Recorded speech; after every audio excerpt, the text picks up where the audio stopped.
Pakistan cricket board PCB के chairman Mohsin Naqvi से ICC के वफद की मुलाकात हुई। मुलाकात में आईसीसी चैंपियंस ट्रॉफी 2025 की तैयारियों के हवाले से तफसीली तबादला ख्याल किया गया। मुलाकात के दौरान आईसीसी चैंपियंस ट्रॉफी टूर्नामेंट के सिक्योरिटी इंतजाम पर भी बातचीत की गई। आईसीसी वफद ने चैंपियंस ट्रॉफी के लिए किए गए इंतजाम पर इत्मीनान का इजहार किया। आईसीसी वफद ने कराची और रावलपिंडी के सिक्योरिटी इंतजाम को भी तसल्ली बख्श करार दिया।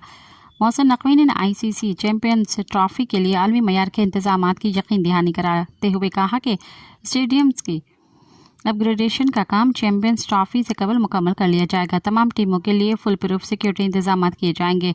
आईसीसी चैंपियंस ट्रॉफी टूर्नामेंट का पाकिस्तान में इनेकाद एक एजाज़ है। तमाम टीमें पुरअमन और महफूज माहौल में क्रिकेट को एंजॉय करेंगी। मज़ीद ख़बरन ऐं तफ़सीलात लाइ विज़िट कयो असांजी वेबसाइट www.awamiNewsHD.com ऐं ॾिसंदा रहो अवामी न्यूज़ HD।